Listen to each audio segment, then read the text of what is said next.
An elderly couple was being pushed to sell the only home they still trusted. But one evening, their son signed for a letter that was never meant for him. On that envelope was the name of the wife's brother, a man she had lost 40 years ago. The next morning, she found the torn pieces in the trash. A retired mailman remembered who signed for it, and a trip back to a small harbor town revealed that her brother had never truly abandoned her. If this story touches your heart, tell us where you're watching from. Leave your thoughts below, and please like and subscribe to help us reach 1,000 subscribers so we can keep writing more stories like this. My name is Leonard Whitcomb, and for nearly 40 years, the old timber house at the end of Alder Ridge Road was the only place I ever truly called home. It sat on a quiet stretch outside Brattleboro, Vermont, where the road narrowed after the last mailbox and the trees leaned in close like they were keeping secrets for the people who lived there. In October, the maples burned red and gold all the way down the hill. In January, snow gathered on the roof in heavy white shoulders, and the whole house creaked at night like an old man turning in his sleep. It was not a mansion.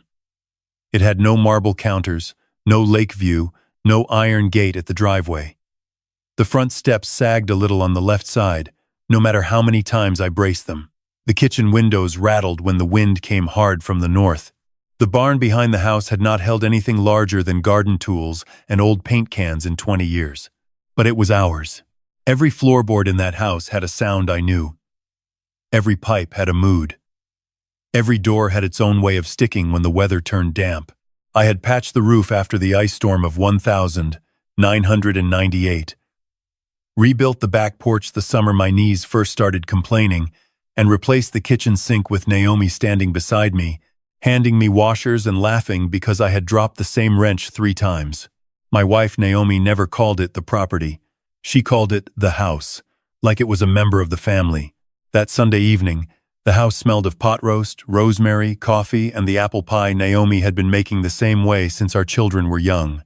She moved slower than she used to, but she still had a way of making a kitchen feel like a church basement after a funeral supper, warm, busy, comforting, and full of things people did not know how badly they needed.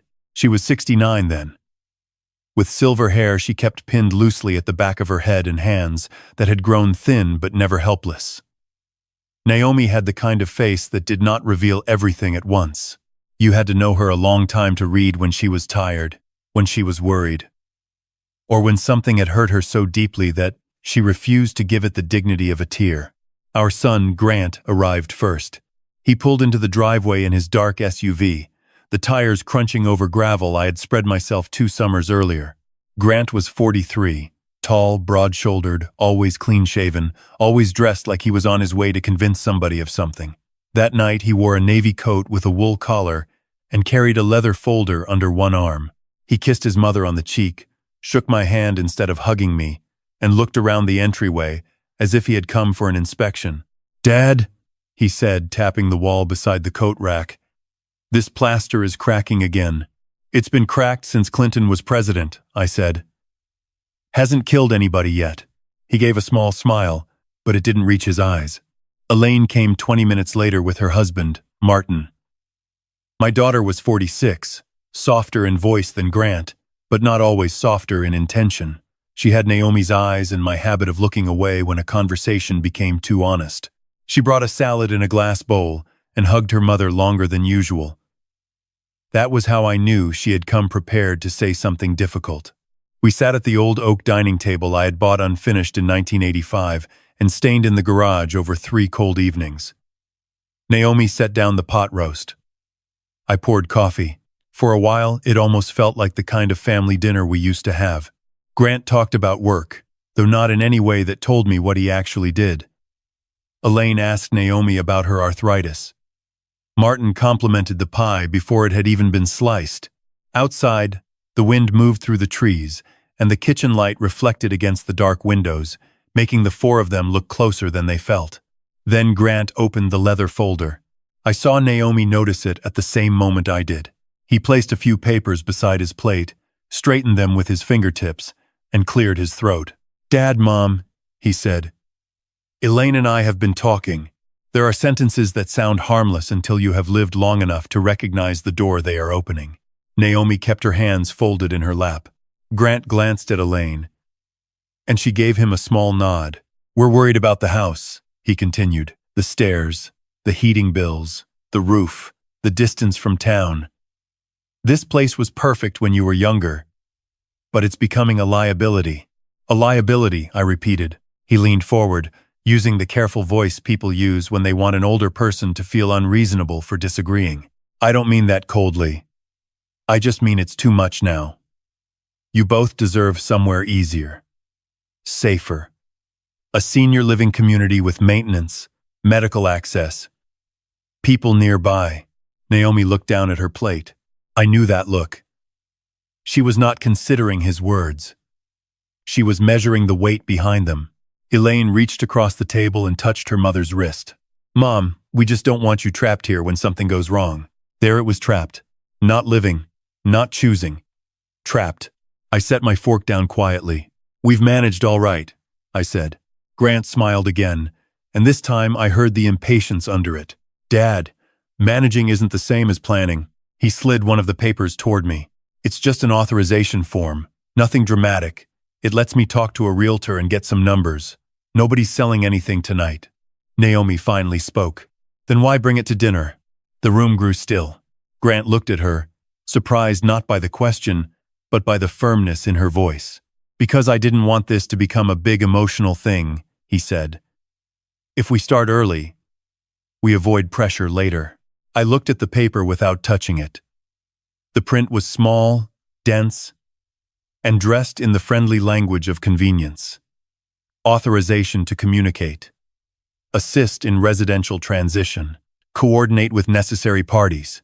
I had signed enough contracts in my life to know that friendly language can carry sharp teeth. Before I could say anything, the doorbell rang.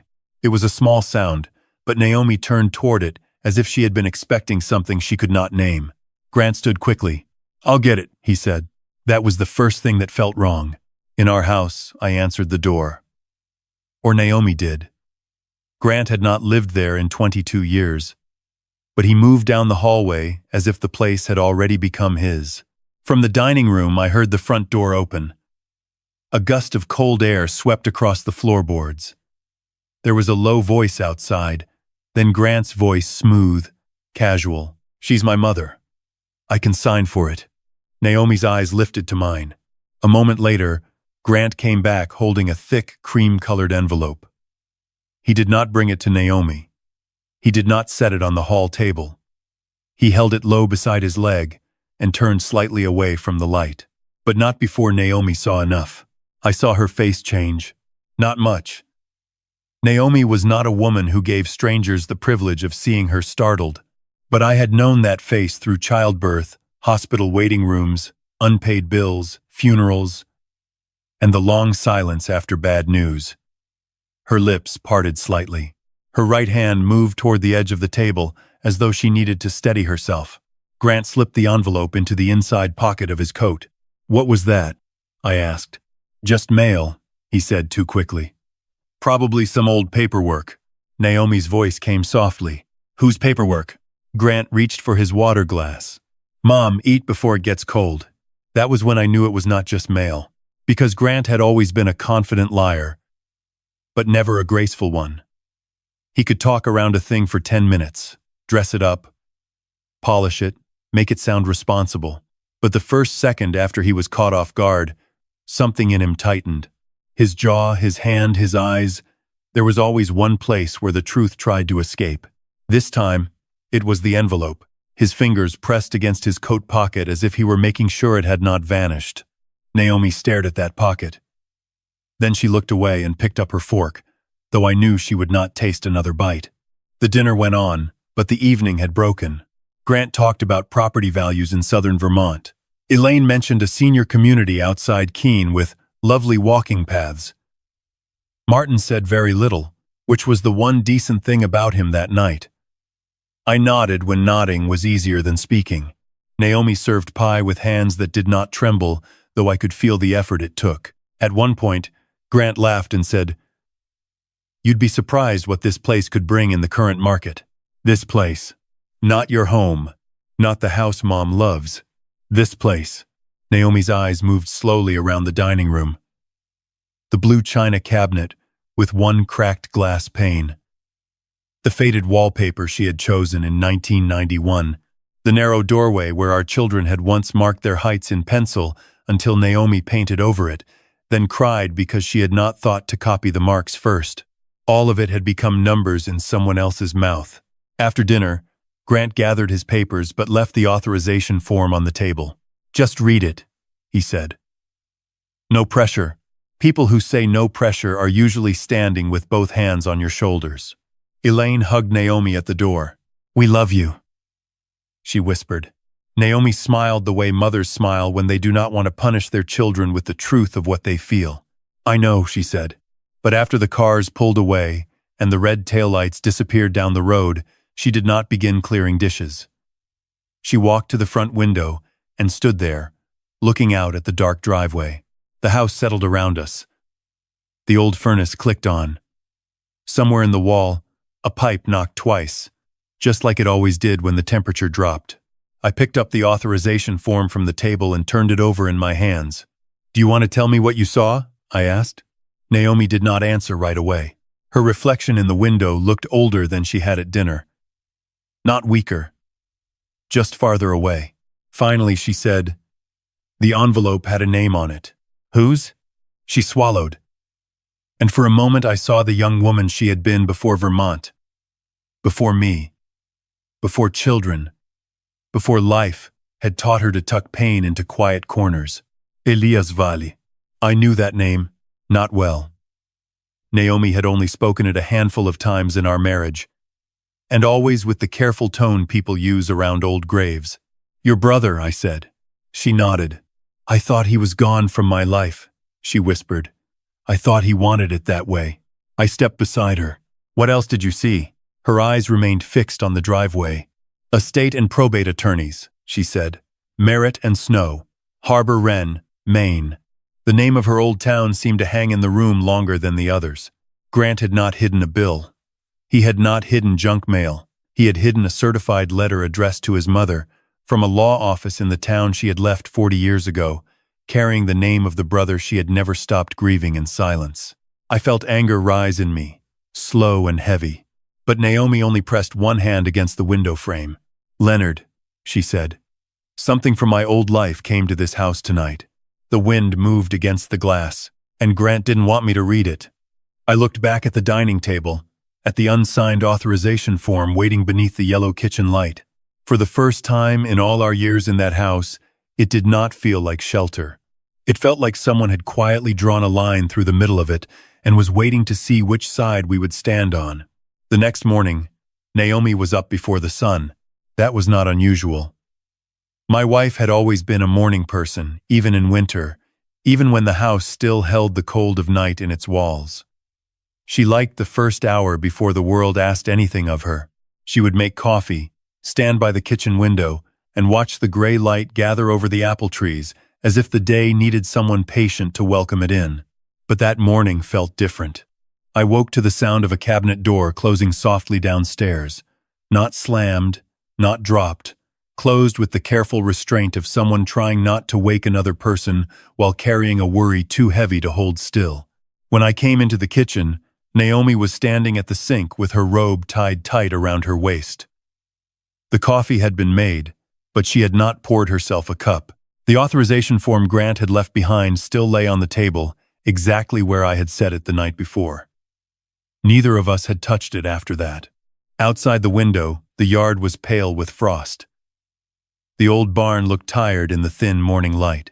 Naomi did not turn when I entered. "I kept seeing his hand," she said. "Grant's?" She nodded, the way he pressed that envelope against his coat, like he was afraid it might speak if he let go. I crossed the kitchen slowly. At my age, mornings had become a negotiation with my knees. But that day I barely noticed the stiffness. The house was quiet, in a way I did not trust. "Did you sleep?" I asked. "No." She finally turned. Her eyes were not red. Naomi did not cry easily, but there was a hollowness behind them that I had seen only a few times in our marriage, mostly after phone calls from hospitals or funeral homes. "I need to look in the recycling bin," she said. I knew better than to ask why. The garage smelled of cardboard, cold concrete, and old motor oil. I pulled on my coat and followed her through the side door. The blue recycling bin stood near the back wall, half full of folded boxes, catalogs, empty jars, and the usual papers that gathered in a house faster than anyone could explain. Naomi lifted the lid. For a moment, neither of us moved. It seemed foolish, standing there in a cold garage searching through trash for a letter that might not even be there. But old age teaches you something pride never does. Dignity is not always found in clean places. Sometimes you have to kneel beside what someone discarded and look for the part of your life they tried to throw away. I took the top layer of cardboard out first. Naomi reached past a grocery flyer and a crushed cereal box. Her hands moved slowly, carefully, as if the torn paper might still feel pain. The envelope itself was gone. Grant had not been careless enough to leave it whole. But near the bottom of the bin, stuck against the damp side of a carton, Naomi found a small cream-colored scrap. She froze before she even lifted it. I saw the letters before she said a word. Naomi Vale Whitcomb. Not just Naomi Whitcomb. Her maiden name sat there in black ink, sharp and undeniable, like a voice from a room we had kept locked for 40 years. She placed the scrap on top of the washer, then she reached back into the bin. A second piece. Harbor Wren, Maine. A third. Estate of Elias Vale. Naomi did not make a sound. She stood there holding that last piece between two fingers, and the cold seemed to move through her instead of around her. I found a plastic sandwich bag in a drawer near the workbench and opened it for her. She slipped the scraps inside one by one. Her hands were steady now. Too steady. That worried me more than trembling would have. Estate, she said. Yes, he knew what that meant. I did not answer, because we both knew Grant had seen the same word. That was why the letter had disappeared. Not because it was old family paperwork. Not because Naomi was too fragile to read it. Because somewhere inside that envelope was something Grant did not want his mother to know.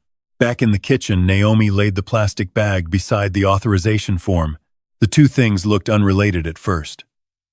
A torn envelope from Maine, a neat form from our son. But placed side by side on the oak table, they made a kind of sense that turned my stomach.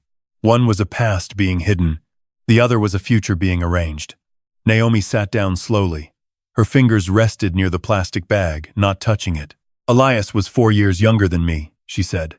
I had heard pieces of this over the years, but never the whole of it. Naomi had always spoken of her brother the way people speak, of a photograph damaged by water, gently, briefly, afraid that too much handling would make what remained disappear. He used to follow me everywhere, she continued, down to the harbor, up behind the church, even to Mrs. Bell's store when I was old enough to go alone. He had this little whistle he carried around his neck. Drove my mother half mad with it. Her mouth moved like she wanted to smile, but could not quite remember how. When our parents died, everything became noise. Papers, relatives, people telling me what had to be done. Aunt Lorna kept saying Elias needed space. Then she said he was angry. Then she said he didn't want letters from me. Did you write anyway? For almost 2 years. That answer came quickly. Too quickly for something 4 decades old. Every birthday. Every Christmas. Sometimes just because I missed him. Naomi looked at the table. Nothing came back. No reply. No returned envelope. Just nothing. And Lorna? She said silence was an answer. I felt the anger in my chest deepen. Not hot yet, but dense. Aunt Lorna Vale had been dead for years by then. I had never met her. From the few things Naomi had told me, I imagined a woman with a tight mouth and a talent for making cruelty sound practical. But hearing that sentence now, after finding Elias's name in our trash, made the past feel less like memory and more like evidence. Silence was an answer. How many lives had been broken by people who said that and benefited from the silence? Naomi pulled her robe tighter. I believed it eventually, she said. Not all at once. That would have been easier. I believed it little by little, because believing he hated me hurt less than hoping every day and being disappointed. She looked at the plastic bag again, and now there's a letter. I sat across from her. There was a letter. Her eyes rose to mine. That small correction mattered. It brought Grant back into the room without either of us saying his name. The kitchen clock ticked above the stove. The old refrigerator hummed. A crow landed on the fence outside, black against the frost. Then the phone rang. Naomi flinched, not much, but enough. I checked the screen. Grant. Neither of us moved for the first 2 rings. On the third, Naomi reached out and put her hand over mine before I could answer.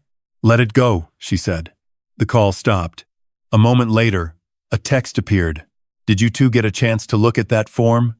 Realtor says timing matters. Timing matters." Naomi read the words and gave a small, quiet laugh. There was no humor in it. Only recognition. "He doesn't know we found the scraps," she said. "No. He thinks today is still about the house." I looked at the authorization form. The print seemed smaller than it had the night before, more crowded, more slippery.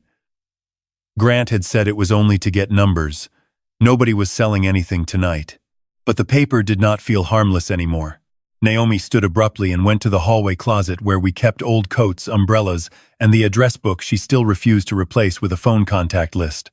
She took out a tan cardigan, changed from her robe, pinned her hair back with hands that had found a new purpose, and came back into the kitchen. "I want Patty to look at that form," she said. Patricia Lowell lived 3 houses down, in a white cape with green shutters and a front walk she salted with military discipline every winter. Everyone called her Patty except the town clerk, who had once made the mistake of calling her Trish and was corrected so sharply that the story survived longer than some marriages. Patty was 67, a widow, and a retired paralegal. She had worked nearly 30 years for a small law office in Brattleboro, handling wills, property transfers, estate disputes, and the kind of family paperwork that looked boring until it ruined somebody's life. She had a narrow face, cropped gray hair, and the habit of listening without nodding, which made people either trust her or fear her. Sometimes both. When Naomi called, Patty did not ask unnecessary questions. She simply said, "Bring the paper over, and bring your reading glasses." We walked there together just after 10. The cold had sharpened the air. Frost still clung to the grass in the shady parts of the yard, and our breath showed in front of us. Naomi carried the authorization form in a manila folder and the envelope scraps in her purse. She walked slowly, but not weakly. There was a difference. I could feel it beside me. Patty opened the door before we knocked twice. She wore jeans, a dark sweater, and a pair of red-framed glasses hanging from a chain around her neck. Her house smelled faintly of lemon polish and black tea. On her dining table, she had already cleared a space and placed a yellow legal pad beside a pen. "Sit," she said. That was Patty's way of being welcoming. Naomi handed her the form first. Patty read it once without speaking. Then she put on the red glasses and read it again, slower. By the time she reached the second page, her mouth had tightened. "Who gave you this?" "Grant," I said. "Did he explain what it does?" "He said it lets him talk to a realtor and get numbers," Naomi answered. Patty looked up over the glasses. "That is one thing it does." The room went quiet. She turned the paper toward us and tapped a paragraph halfway down the page. "This language is too broad. Coordinate with necessary parties. Assist in disposition of residential property. Access relevant financial and residential documents." Those phrases are not friendly. They are fog. "Faux?" Naomi asked. "Fog is what people use when they do not want you to see the road clearly." Patty flipped to the next page. "This is not a deed. It does not sell your house by itself. But if your son combines this with emails, realtor conversations, maybe a few verbal claims that you asked him to help, he can create a paper trail. Not ownership. Not yet. But influence. Pressure. Apparent authority." I had heard enough. I stood and walked to the window, not because I needed to see outside, but because I needed 1 second where Naomi could not see my face. There is a particular humiliation in realizing your grown child has not simply become selfish. Selfishness is lazy. This was not lazy. This had structure. Patty's voice softened. Just a little. "Naomi, did something else happen?" Naomi opened her purse and took out the plastic bag with the envelope scraps. Patty did not touch it right away. She leaned forward and read through the plastic. Her eyes moved from Naomi's maiden name to Harbor Wren to Estate of Elias Vale. "Oh," she said. Just that. One small word. But it carried the weight of a door closing. Naomi told her about the letter, about Grant signing for it, about Elias. Not the whole history. Just enough. Patty listened with both hands flat on the table. When Naomi finished, Patty rose, went to a small desk in the corner, and returned with 3 clear sleeves. "Put each scrap in one of these. Do not tape them. Do not glue them. Do not try to make them look neat. Leave them exactly as you found them." Naomi obeyed. Then Patty picked up the authorization form again. "You will not sign this," she said. It was not advice. It was a verdict. "And you will not ask Grant about the letter yet." Naomi looked at her. "Why?" "Because if he destroyed it, he already knows what he is hiding. If you confront him before you know what was inside, he gets to write the first version of the story." I turned back from the window. "What do we do?" Patty tapped her pen against the legal pad once, thinking, "There's a man you should talk to. Calvin Rusk. Retired mail carrier. He still fills in on certified routes when the post office is short-handed. Calvin keeps logs. Too many logs, according to some people. But today, that may be a blessing." Naomi's fingers tightened around the edge of her chair. "You think he'll remember?" "I think if someone signed for a certified letter not addressed to them," Calvin wrote it down. For the first time since the night before, Naomi's face changed in a way that was not pain. It was not hope exactly. Hope was too bright a word for that room. It was the look of a woman who had spent 40 years believing a door had been locked from the other side, only to realize there might still be a key somewhere. Patty began writing a timeline on the yellow pad. Date of delivery. Time if we can get it. Sender. Recipient. Person who signed. Date Grant gave you the realtor authorization. Date you found the scraps. We keep this clean. We keep it factual. Her pen moved briskly across the paper. Family stories can get emotional. Paper trails should not. Naomi watched her write. Then she said almost to herself, "Aunt Lorna used papers too." Patty paused. I looked at my wife. Naomi stared down at the envelope scraps in their clear sleeves. "After my parents died," she said, "everything I was told came through someone else's hands. Letters, estate papers, messages from Elias. Lorna always held the papers. Lorna always explained what they meant." The room seemed to grow colder. Patty set the pen down. "Then maybe this is not just about your son," she said. Naomi closed her eyes briefly. "No," she whispered. "I'm starting to think it never was." By the time we left Patty's house, the sun had climbed higher, melting frost from the fence rails. Naomi carried the manila folder against her chest. Inside were the authorization form, the protected scraps, and Patty's handwritten timeline. Halfway down the road, my phone buzzed again. Grant. This time Naomi took it from my hand and read the message herself. "Mom, don't overthink this. I'm trying to help. You and Dad need to trust me." She stared at the screen for a long moment. Then she typed one sentence. "I need to read more carefully before I sign anything." She sent it before I could ask if she was sure. A few seconds passed. Then came the reply. "Fine, but waiting may cost you." Naomi handed the phone back to me. Her expression did not break. But when we reached our driveway and saw our old house standing under the bare maple branches, I felt something in her shift, not away from fear. Fear was still there. But beneath it something older was waking up. Not anger. Memory.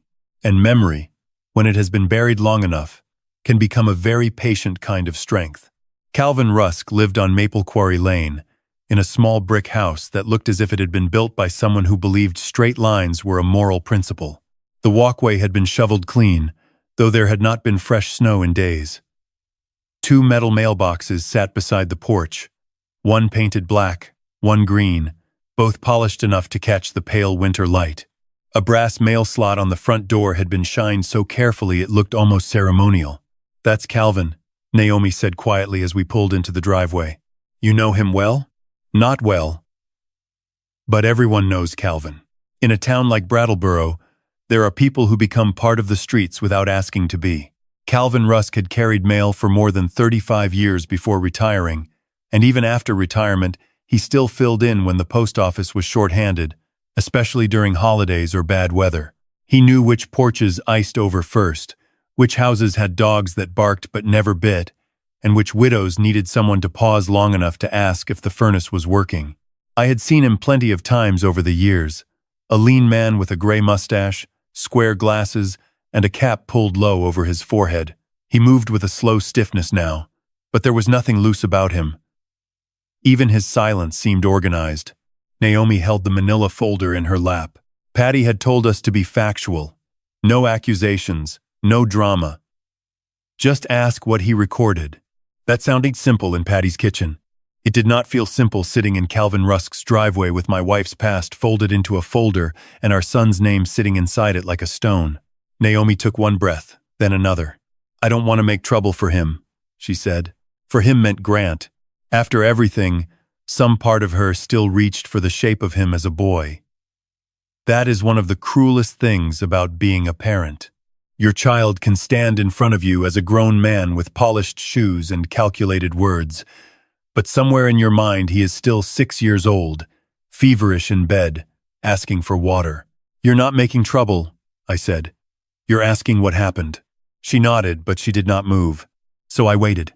A man learns a few things after nearly 50 years of marriage. One of them is that courage does not always announce itself.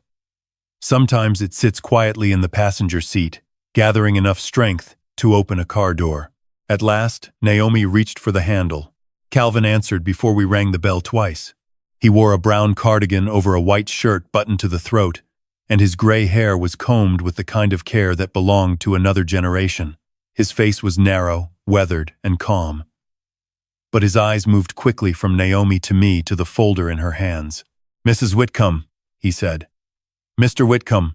"Good morning, Calvin," Naomi said. He stepped aside without asking why we had come. The inside of his house smelled faintly of pipe, tobacco, furniture wax, and paper. Not old paper left to decay, but paper kept properly dry, stacked, respected. The front room was modest. A worn armchair by the window, a small table with a reading lamp, framed photographs of postal trucks, snow-covered streets, and a younger Calvin standing beside men in blue uniforms. On one wall hung an old canvas mailbag, faded nearly white at the seams. "Coffee?" he asked. "No, thank you," Naomi said. Calvin looked at the folder again. "Then I imagine this isn't a social call." There was no suspicion in his voice. Only the simple acceptance of a man who had delivered enough legal notices, sympathy cards, final bills, and birthday letters to know that mail often arrives carrying more weight than paper should. We sat at his kitchen table. Naomi opened the folder and took out the plastic sleeves Patty had given us. The 3 scraps lay inside them, protected and ugly in their incompleteness. Calvin adjusted his glasses. He did not touch them at first. He leaned down and read each one slowly. Naomi Vale Whitcomb, Harbor Wren, Maine, Re.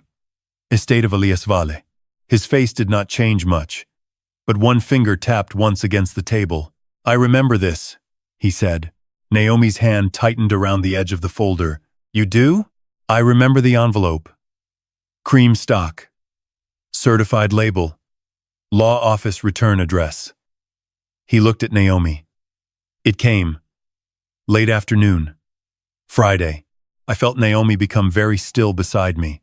"Did I sign for it?" she asked. Calvin's eyes held hers for a moment before he answered.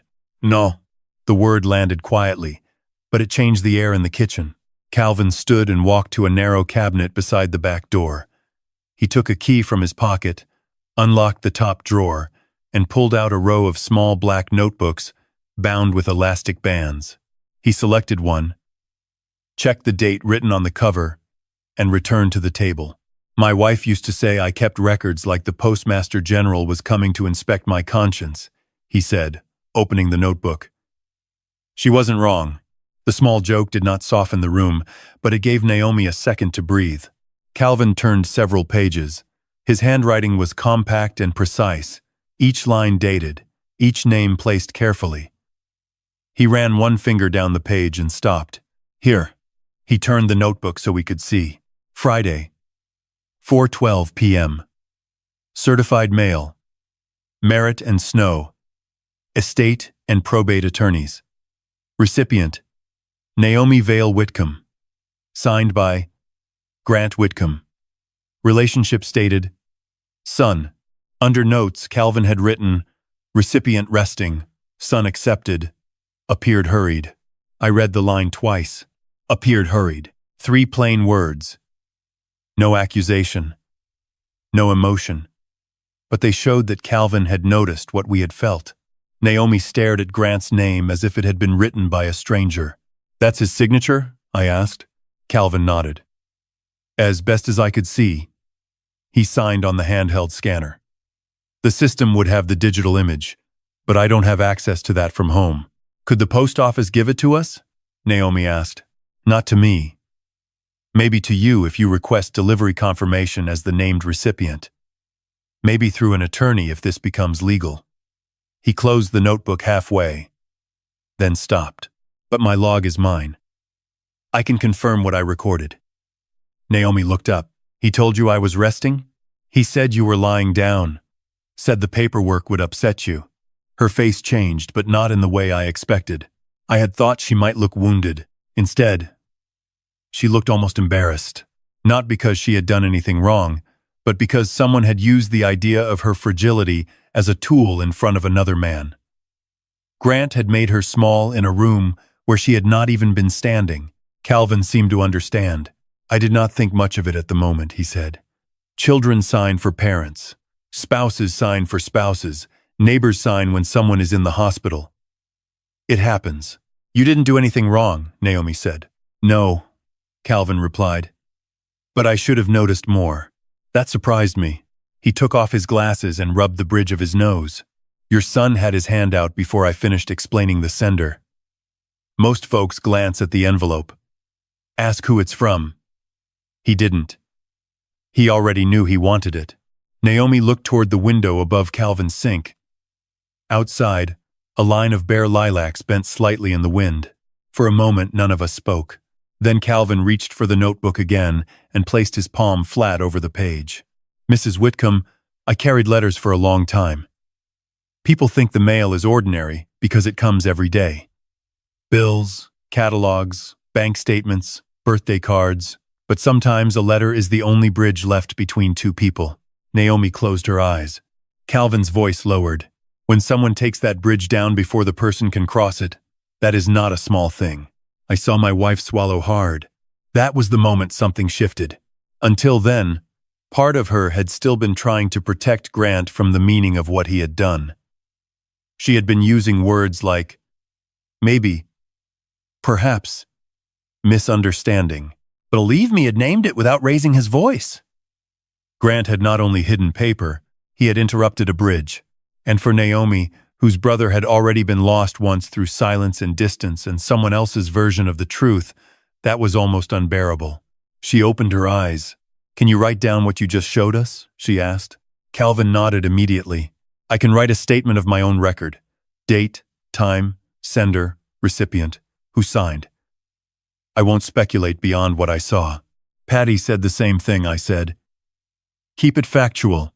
Patty Lowell is right about most things, Calvin said, with the mild weariness of a man who had learned that fact against his will. He tore a clean sheet from a pad by the phone and wrote slowly, carefully, each word measured. Then he signed his name at the bottom and added his phone number. He made a photocopy of the route log page on an old machine in the hallway that groaned like it resented being awakened. When he handed the papers to Naomi, she did not place them in the folder right away. She held them. The paper looked ordinary in her hands. White sheet. Black ink. A retired mailman's neat signature. But I knew better. In our life, we had signed mortgage documents, medical forms, insurance claims, tax returns, repair estimates. I had seen enough paper to understand that some sheets do not look important until the day they keep you from being erased. Naomi tucked Calvin's statement into the folder with the envelope scraps. Thank you, she said. Calvin nodded once. If you are going to contact that law office in Maine, do it directly, not through your son, not through anyone who thinks they are protecting you from your own name. The sentence stayed with me. Your own name. Naomi Vale Whitcomb. The name Grant had tried to tear apart piece by piece and toss into a recycling bin. We left Calvin's house just before noon. The sun had lifted, but the day had not warmed. As we walked back to the truck, Naomi paused by the mailboxes at the edge of his yard. The green one had a small brass label. Rusk. She ran her thumb along the metal edge, not touching the name itself. I used to wait for Elias's letters, she said. I stood beside her. After we moved to Vermont, every time the mail truck came down the road, I would look out the window. I told myself I wasn't waiting, but I was. The wind moved a strand of silver hair across her cheek. I spent years thinking the empty mailbox meant he had made his choice. I had no answer for that. Some grief does not ask for comfort. It asks for witness. So I stood there and let the silence belong to her. On the drive home, Naomi did not talk much. She held the folder against her lap, as if it were something living. I took the long way back, through the covered bridge, and past the frozen fields. Neither of us was in a hurry to return to the house, where Grant's form still waited on the kitchen table. But when we got home, Naomi did not sit down. She went straight to the small desk in the corner of our bedroom, the one where she kept birthday cards, church directories, old stamps, and the address book with crossed-out numbers she refused to throw away. From the bottom drawer, she took out a blue stationery box faded at the corners. I recognized it. She had brought that box into our marriage. Inside were pieces of her life before me, photographs from Maine, a pressed church bulletin, a ribbon from some county fair, and letters she had written but never mailed because she no longer knew where to send them. She lifted the lid. For a few minutes, she looked through the photographs without speaking. Then she found one and handed it to me. Two young people stood beside a white house with a porch facing what looked like a narrow harbor road. Naomi was maybe 20. Her hair was dark then, falling past her shoulders, and she wore a cotton dress that moved in the wind.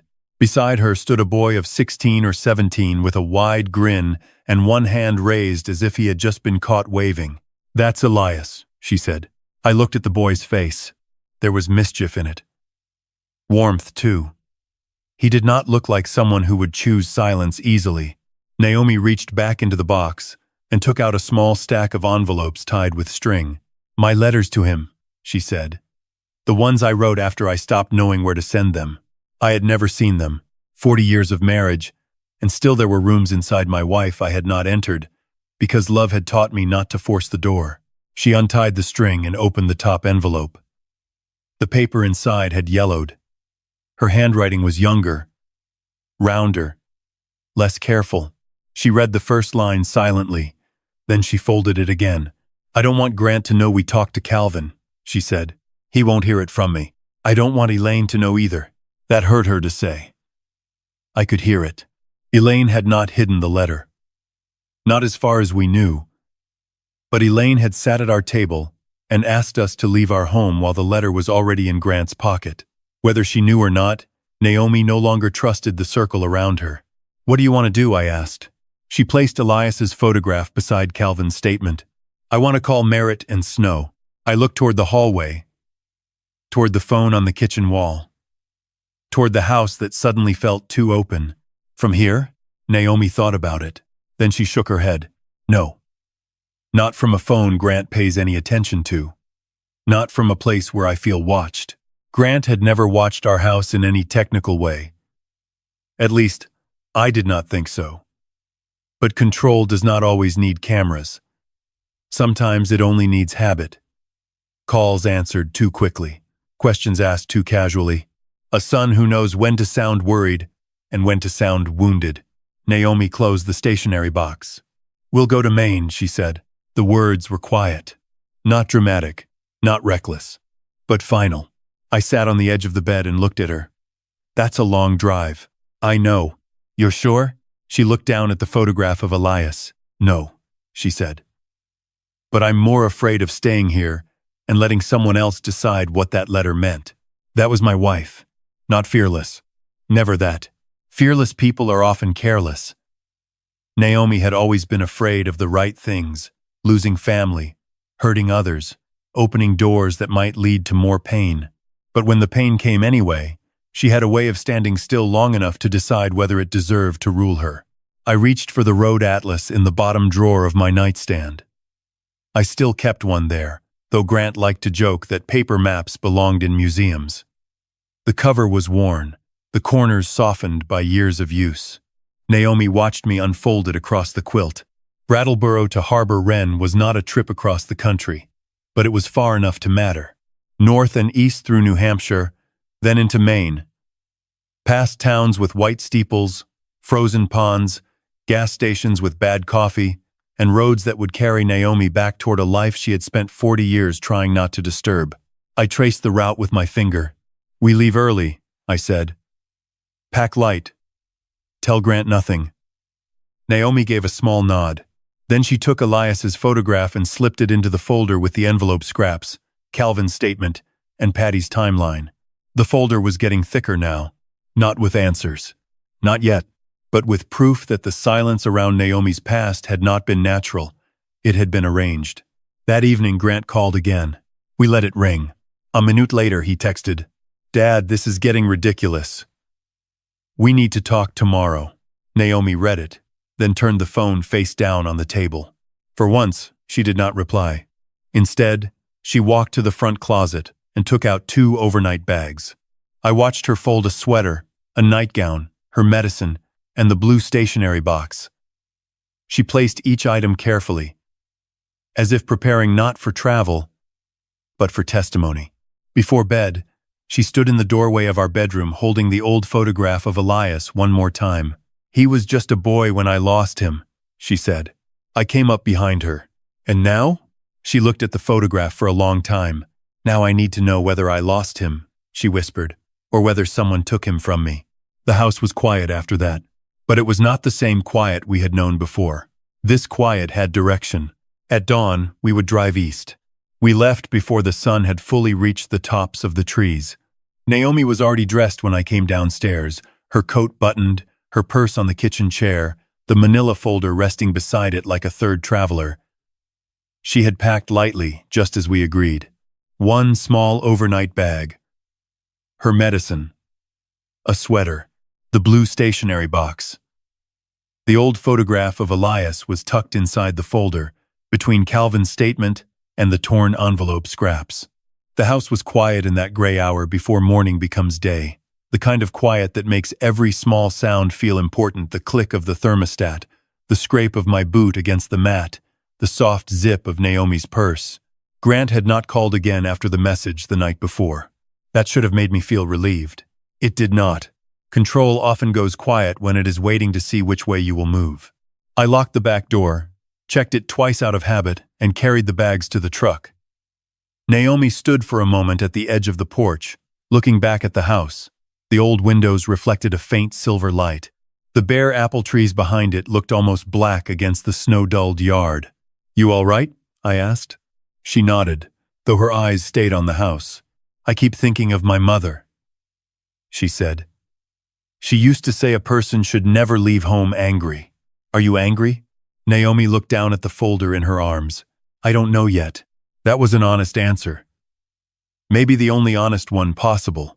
We drove east through New Hampshire while the morning widened around us. The roads were dry, but rimmed with old snow. Small towns passed by in pieces: a white church, a closed diner, a gas station with 2 trucks outside, a frozen pond where the reeds stood stiff in the wind. Naomi watched the landscape change without speaking much. Every now and then she would open the folder and look at Elias's photograph. Not for long, just enough to reassure herself that his face had not vanished again. By late morning, the air began to feel different. Not warmer, if anything, colder. But there was salt in it. Maine announced itself slowly, not with drama, but with pine trees, gray sky, weathered signs, and roads that seemed to know exactly where they were going even when we did not. We stopped once for coffee, neither of us finished. Naomi stood outside the truck, holding the paper cup in both hands, looking toward a line of dark trees beyond the parking lot. "I used to think if I ever came back here I'd feel like a girl again," she said. "Do you?" She gave a faint shake of her head. "No. I feel every year I stayed away." Harbor Wren sat along a narrow inlet where the water moved dark and restless beneath a sky the color of tin. It was not the kind of coastal town tourists put on postcards in summer, at least, not in winter. In winter, it looked stripped down to its bones, slanted roofs, wet docks, lobster traps stacked near sheds, gulls standing stubbornly on pilings, and old houses facing the harbor as if they had spent a century waiting for someone to come home. Naomi became very still as we passed the town sign. I slowed the truck. The main street curved downhill toward the water. Some things had changed. The bakery she remembered was now an antique shop. The hardware store had become a cafe with chalkboard lettering in the window, but the stone church still stood at the corner, its bell tower dark against the sky. When Naomi saw it, her hand moved to the door handle, not to open it, just to steady herself. "That's where my mother sang," she said. Her voice was thin. I wanted to ask if she wanted to stop, but I knew stopping there first would make the rest harder. So I kept driving until we reached a red brick building 2 blocks from the harbor. A small brass sign beside the door read, "Merritt and Snow, Estate and Probate Attorneys." Naomi looked at the sign for a long time. The building seemed ordinary. That was the strange thing. A narrow doorway, salt-stained steps, a window box full of dead winter stems. Nothing about it warned a person that grief might be waiting upstairs with a legal pad and a sealed envelope. We climbed the stairs slowly. At the top, a small waiting room opened to the left. It smelled of old wood, printer ink, and faint lavender. Framed maps of the county hung on the walls. A receptionist with white blonde hair and a wool shawl looked up from her desk. "Good afternoon." Naomi stepped forward. "My name is Naomi Whitcomb," she said, then paused. "Naomi Vale Whitcomb." The receptionist's expression changed at the middle name. Not dramatically, just enough. "One moment, please." She disappeared through a frosted glass door. Naomi sat down because I think her legs had stopped trusting her. I remained standing beside her chair. On the table between us lay a stack of local magazines, a bowl of peppermints, and a ceramic gull with a chipped wing. It took less than a minute for the door to open again. The woman who came out was in her early 60s, maybe a little older, with short silver hair cut close to her jaw and eyes that made quick judgments without seeming unkind. She wore a dark green sweater under a charcoal blazer, and there was nothing ornamental about her except a small gold pin shaped like a pine branch. She had the posture of someone used to sitting across from families at the exact moment money and memory begin pulling in opposite directions. "Mrs. Whitcomb?" she asked. Naomi stood. "I'm Audrey Snow." The name seemed to settle over the room. Audrey extended her hand, then looked at Naomi's face as if comparing it to something she had seen in a file. "We have been trying to reach you," she said softly. Naomi did not answer. Audrey's eyes moved to the folder in her arms. "Please, come in." Her office faced the harbor. Through the window, I could see boats rocking against their lines and the low gray water beyond them. The room was orderly but not cold. Shelves of legal volumes lined one wall. A framed photograph of a lighthouse sat beside a stack of probate files. On her desk, a single cardboard box had already been placed near the edge, as if it had been waiting for us longer than we knew. Audrey asked for Naomi's identification first. Driver's license, marriage certificate copy, a few questions about her parents' names, her date of birth, the last address she remembered in Harbor Wren. She did not rush. She did not apologize for the formality. I respected that. If this office had learned anything from families, it was probably that names had to be handled carefully. When Audrey was satisfied, she folded her hands on the desk. "Mrs. Whitcomb," she said, "I am very sorry to tell you this. Your brother, Elias Vale, passed away 3 months ago." The words did not strike the room loudly. They simply removed something from it. Naomi's face went blank. For a second, I thought she had not understood. Then her fingers tightened around the handle of her purse, so hard the leather creased. "No," she whispered. Audrey remained still. "He died at home," she said, peacefully, according to the physician's report. He had been ill for some time, but he remained mentally clear.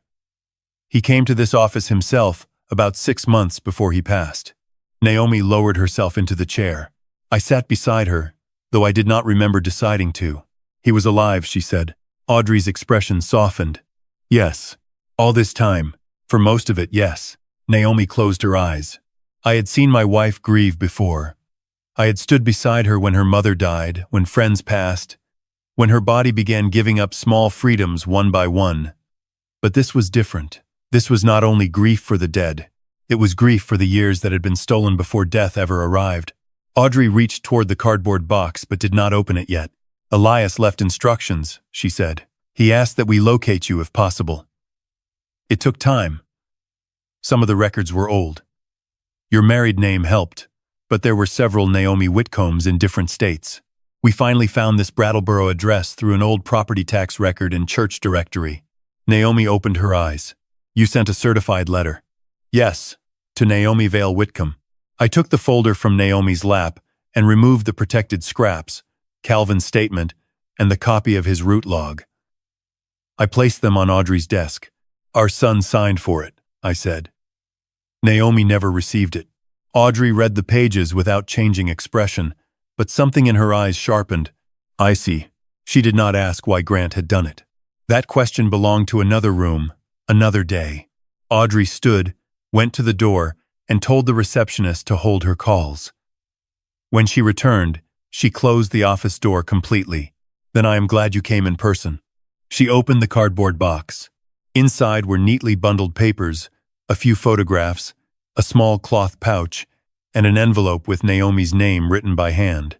Audrey picked up the envelope first. This is from Elias. He instructed that it be given only to you after identity was confirmed. Naomi took it with both hands. For a long moment, she did not open it. The handwriting on the envelope was shaky, but clear. Naomi. No last name. No formal address. Just Naomi. The sight of it broke something in her face. He remembered my name like that, she said. I looked away. Not because I did not care, but because some moments between a sister and a brother do not belong even to a husband. Naomi opened the envelope carefully. The letter was 2 pages, written in blue ink. Audrey and I sat in silence while she read. At first, her face remained unreadable. Then her mouth trembled. By the time she reached the second page, tears had gathered in her eyes but had not fallen. When she finished, she held the letter against her chest. He thought I sold my part of the house, she said. Audrey nodded slowly. That appears to be what he was told. Naomi looked at me. He thought I left him. He thought I took money and disappeared. Her voice cracked on the last word. Audrey reached into the box and removed a folder tied with cotton string. Elias found inconsistencies in the old family property records. He believed near the end of his life that both of you had been misled. Naomi shook her head, not in denial but in pain. Aunt Lorna. Audrey did not confirm yet. She was too careful for that. There are documents involving Lorna Vale, she said. We will go through them. But first, I need you to understand what Elias left. She took out a typed summary. His estate is modest but significant. A small cottage on Beach Lantern Road, fully paid, approximately $310,000 in savings. A small bond portfolio. Personal effects. And this box of family documents. Naomi stared at the paper. It was not greed I saw in her face. Not even relief. It was confusion that such practical numbers could sit beside a grief so old. Why would he leave that to me, she asked. Audrey's voice was gentle. Because he believed he owed you the truth. And because, in the letter attached to his will, he wrote that if he had any family left in this world, it was you. Naomi covered her mouth. I reached for her other hand under the desk. Audrey then picked up the small cloth pouch from the box. It was gray, tied with a faded blue ribbon. This was specifically mentioned. She placed it in front of Naomi. Naomi untied the ribbon. Inside lay an old brass key. It was darkened with age, heavier than it looked, the bow worn smooth where fingers had held it many times. Naomi did not touch it at first. Then, slowly, she lifted it from the pouch. Her breath caught. That's impossible. You recognize it? Audrey asked.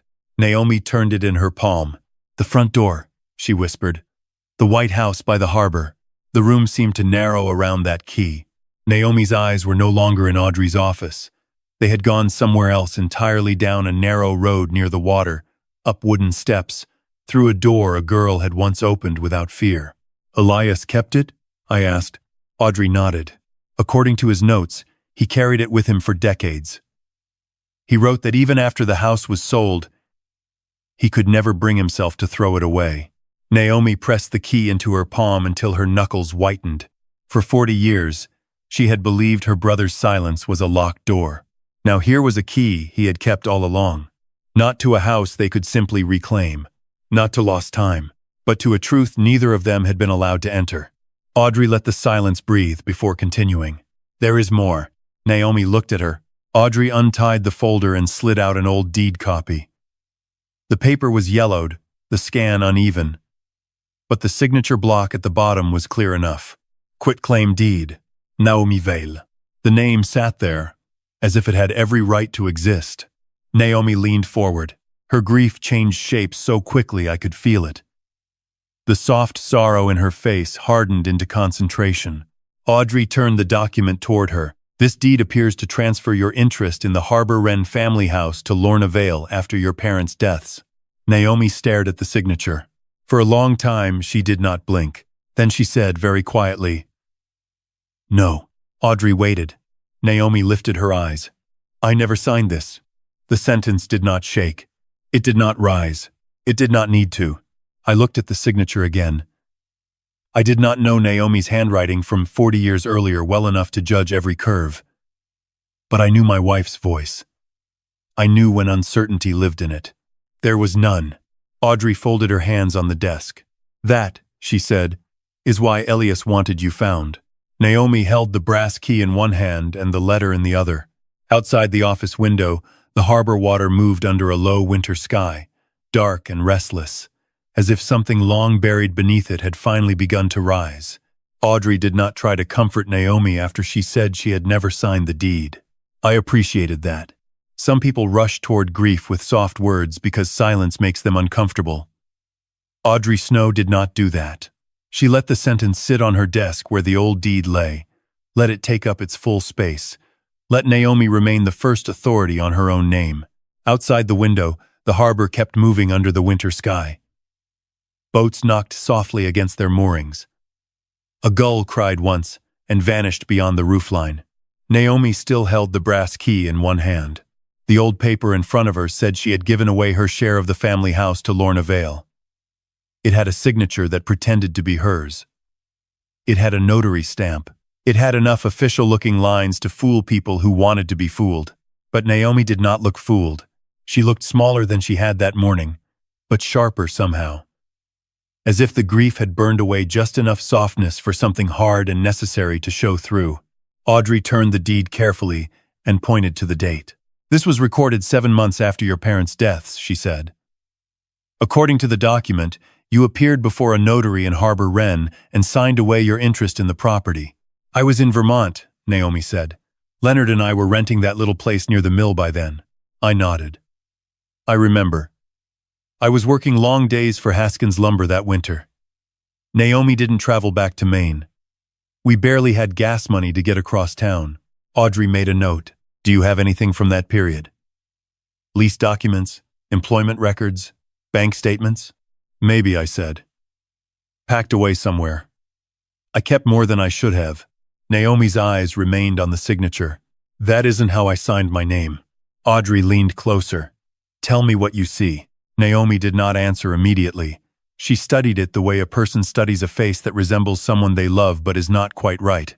"The V is wrong," she said. "I always made it narrow. My father used to tease me because it looked like a check mark. This one is wide." She swallowed. "And my middle name is wrong." Audrey looked down. I had missed it.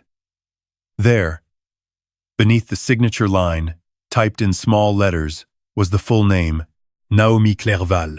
Naomi touched the paper, not on the ink, but just beside it. "My middle name is Claire. No I. My mother named me after her grandmother. Nobody in my family ever got it wrong. No, I. No, my mother named me after her grandmother." I felt a chill that had nothing to do with the weather. A forged signature could be argued over. A memory could be questioned. But a wrong middle name carried a different kind of carelessness. It suggested someone had known enough to imitate Naomi, but not enough to respect the details that made her real. Audrey's expression did not change much, but her pencil stopped moving for a moment. "That is important," she said. "Important." A small legal word for something that felt like standing over a grave and seeing the wrong name carved into the stone. Audrey copied the deed, gathered a few file references, and told us the next step was to visit the county land records office. She warned us gently before we left. "I want to be clear," she said. "Even if the document is fraudulent, the house has changed hands several times over 4 decades. There may be statutes of limitation, good faith purchasers, and practical barriers. I do not want you thinking this will simply return the property." Naomi looked at the brass key. "I don't expect the house back." Audrey studied her. "Then what do you want?" Naomi's answer came slowly. "I want to know whether my brother died thinking I abandoned him because someone made money from that lie." Audrey closed the file. "Then we start with the record." The county records office sat in the basement of a granite municipal building that smelled of damp coats and old heating pipes. A young clerk led us past public terminals to a counter where old volumes were still kept for records that had never fully made peace with computers. There was something almost humbling about those books. Tall, heavy, cloth-bound ledgers with faded labels on their spines. Deeds. Mortgages. Transfers. Liens. The history of a town reduced to names, dates, acreage, and signatures. Love did not appear in those pages. Neither did betrayal. But both had left marks there if you knew how to read around the ink. Audrey requested the Vale property records by map and lot number. She did not ask Naomi to speak more than necessary. That was a kindness. A clerk brought out a deed book so large he carried it with both arms. He set it on the counter, with a thud that made dust rise in the light. Audrey found the chain of title. First, Naomi's parents, Robert and Miriam Vale. Then, after their deaths, a transfer involving Naomi Vale and Elias Vale. Then the quitclaim deed to Lorna Vale. Then a sale from Lorna to a local investor. Then another sale. Then another. And finally, decades later, ownership by a company that now used the property as an office for harbor tours and seasonal rentals. Naomi stood beside me, saying nothing. The chain was right there in black ink. A quiet procession of people taking legal possession of a place that had once held her mother's singing voice, her father's boots by the door, Elias's whistle, and a girl who believed home meant something safer than paper. Audrey ordered scans and certified copies. While we waited, I looked again at the old quitclaim page displayed on the terminal. The notary section caught my eye. I had spent my life reading work orders, permit applications, roofing contracts, insurance forms. I was no lawyer, but I knew when a document looked like one part had aged differently than another. "Audrey," I said. She looked over. "This stamp here. The notary block. What about it? The scan is faded everywhere else, but that section looks too clean. The edges of the stamp don't break the same way." Audrey leaned in. For the first time since we met her, I saw something close to surprise cross her face. "You have a good eye, Mr. Whitcomb. I spent 40 years learning which repairs were original and which ones were hiding rot." She looked at the screen again. "I cannot say anything conclusive from an image. But yes, the notary block may have been added from a cleaner source or recorded from a different impression. We would need a document examiner for anything formal." Naomi looked at me then. Not with gratitude exactly, with recognition. For most of our marriage, my skills had been ordinary things. Fixing gutters, reading contractor bids, knowing when a wall had shifted. But for the first time that day, those old working man habits had become useful in a room full of legal books and family ghosts. It was not enough to win anything, but it was enough to prove we were not helpless. And that mattered more than I expected. From the municipal building, Audrey offered to drive us past the house. Naomi almost said no. I saw the word rise and stop behind her lips. Then she closed her fingers around the brass key. "I need to see it," she said. The White House stood on a narrow road above the harbor. though it was not as white as Naomi remembered. The paint had weathered to a pale gray, and the shutters were now dark blue instead of green. A sign near the walkway read, Harbor Wren Coastal Tours, Private Office. The porch was still there. That was what nearly undid her. The porch roof dipped slightly on the left, and a line of old hydrangeas stood dormant along the front. The door had been replaced, of course. The old brass lock was gone. The key in Naomi's hand opened nothing now, but she gripped it anyway. We parked across the street. None of us got out at first. Naomi looked through the windshield at the house, where she had once known every morning sound. "That was my room," she said, pointing to a second-floor window. "The small one above the porch." I followed her finger. "And Elias?" "Back corner. He used to complain that he could smell the fish market if the wind came wrong." A faint smile touched her face and disappeared. Audrey remained quiet in the back seat. Naomi opened the truck door. The cold air moved in. I got out with her, ready to take her arm, but she did not reach for me.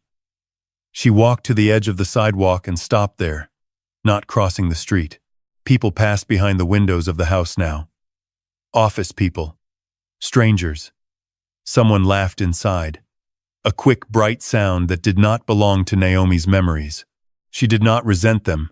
I could see that. That made the scene hurt more. The people inside had done nothing wrong. They had not stolen her brother. They had not written the wrong middle name.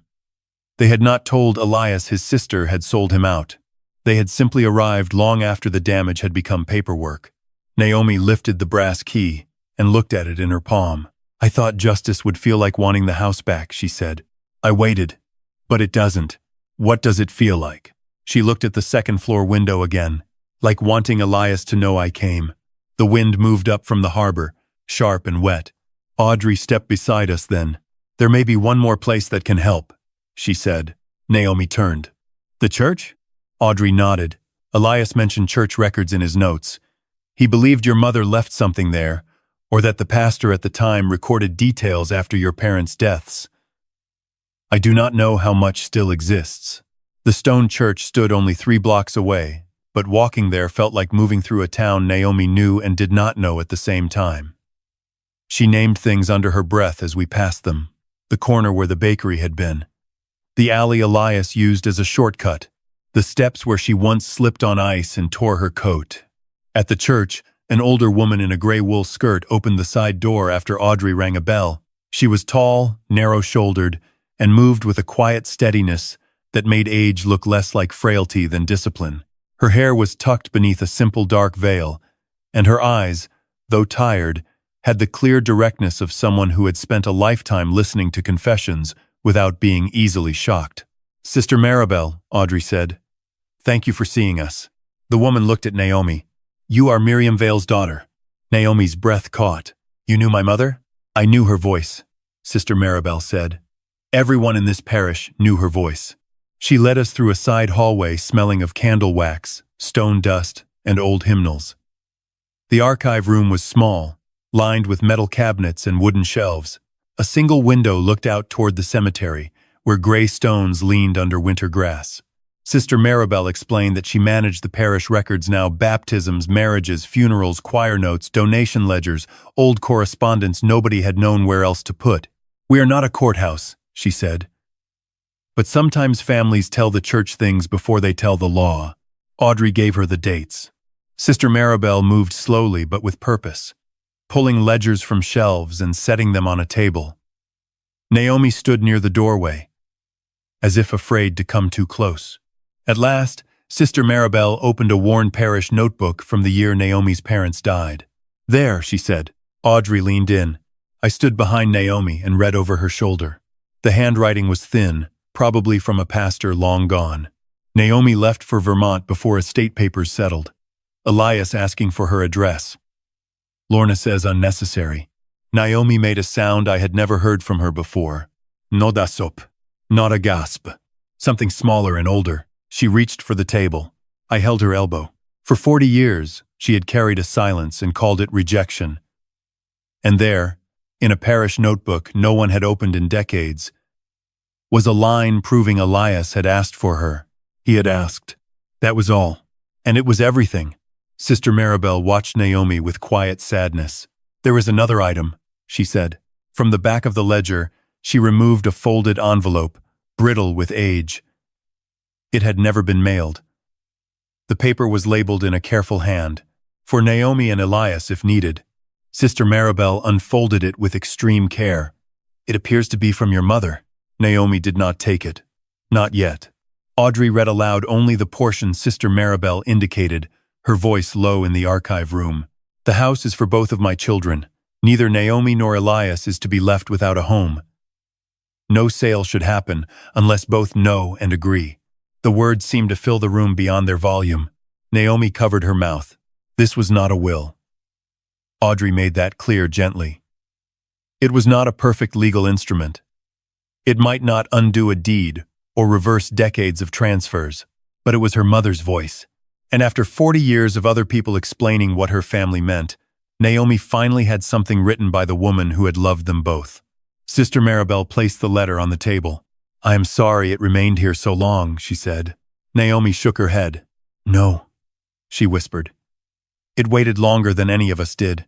On the drive back to Audrey's office, Naomi sat with copies of the parish note, the deed, and her mother's letter in her lap. She no longer looked like a woman searching for a lost brother.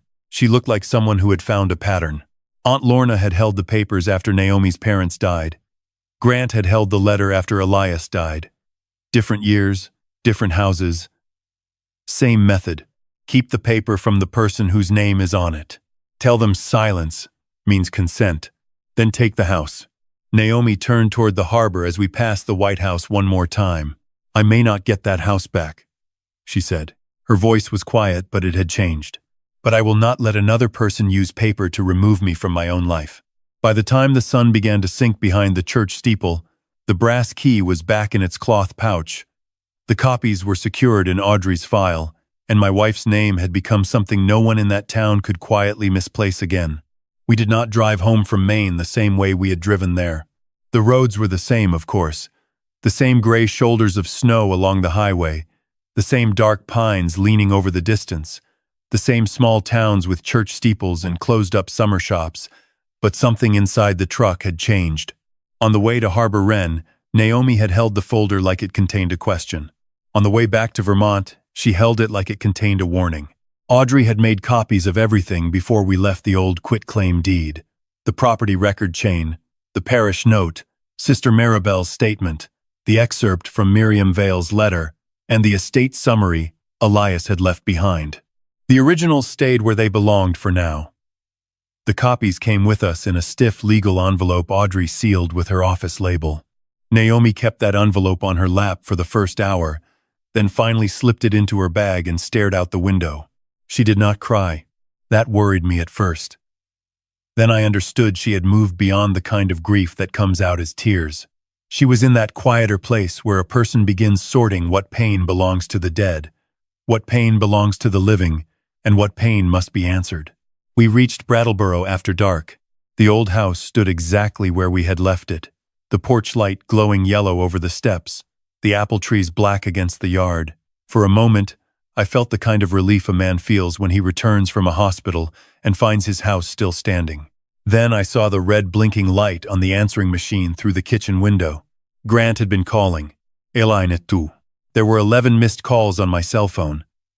6 from Grant, 3 from Elaine, 2 from a number I did not recognize. There were text messages stacked one after another. "Where are you? Dad, this is not funny. Mom, please call me. You're scaring us. Do you understand how irresponsible this is? We need to talk about the house immediately." Naomi stood in the kitchen with her coat still on, reading them one by one. Her face did not move much. The same kitchen where we had once found the torn envelope now held the sound of our children's panic. But it was not the kind of panic that asked if we were safe. It was the kind that asked why we had stopped obeying. Grant called again while Naomi was still holding the phone. I reached for it. She shook her head and answered. "Hello, Grant." His voice came through loud enough that I could hear it from where I stood. "Mom, where the hell have you been?" Naomi closed her eyes for 1 second, then opened them. "Do not speak to me that way." There was silence. It was the first time in days that Grant had gone quiet because of something his mother said, not because of something he was hiding. When he spoke again, his tone had changed into something strained and careful. "We were worried. You and Dad disappeared. You didn't answer calls. Do you understand what that looks like? It looks like two adults taking a trip. At your age? Without telling anyone?" Naomi looked toward the window, where our reflections stood side by side in the dark glass. "My age does not cancel my right to drive east." "Mom, this is exactly what I mean. You're being defensive. Elaine is upset. I'm upset. We need to sit down tomorrow and talk about what is safe for you." "No," Naomi said. "Just one word. Not loud, not cruel, but final enough that I felt the room change around it." Grant gave a short laugh, the kind people use when they are not amused but need time to recover. "No? We will talk Saturday afternoon," Naomi said. "Here, you and Elaine. No realtor, no papers." "Mom, that's not—" "Saturday," she said.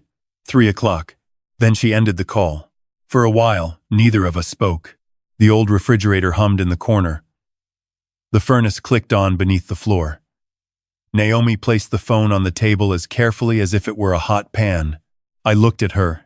She leaned both hands on the back of a chair. "I don't know if I can do this without hating him," she said. I wanted to tell her she did not have to worry about that. I wanted to tell her anger was deserved. But after all those years together, I knew she was not asking for permission. She was afraid of what truth might do to the last pieces of motherhood she still wanted to keep. "You don't have to decide what you feel tonight," I said. She nodded once. Then she took off her coat, hung it in the closet, and put the sealed envelope from Audrey on the dining table where Grant's authorization form had sat days earlier. The next 2 days moved slowly. Naomi called Patty and told her only what she needed to know. Patty came over with a legal pad, a thermos of tea, and a face that seemed to say she had expected the world to disappoint her and was annoyed to be proven right. She reviewed Audrey's copies, Calvin's statement, and Grant's authorization form again. "You need counsel here," Patty said. "Audrey can handle Maine, but Vermont is where the pressure is being applied." She gave us the name of Thomas Bellwether, a local attorney she trusted. I had heard the name before. Bellwether had handled estate disputes, property transfers, and more than a few cases where grown children tried to turn concern into control. Patty described him as polite enough for a judge and stubborn enough for a mule. We met him the next morning. Thomas Bellwether's office sat above a pharmacy on Main Street, with tall windows looking over slushy sidewalks and people moving through town with their collars up. He was in his late 50s, with a neat beard going gray at the chin, a tweed jacket with worn elbows, and the careful manner of a man who knew the law was powerful but paper had to be placed correctly before it could protect anyone. He did not interrupt Naomi. That mattered.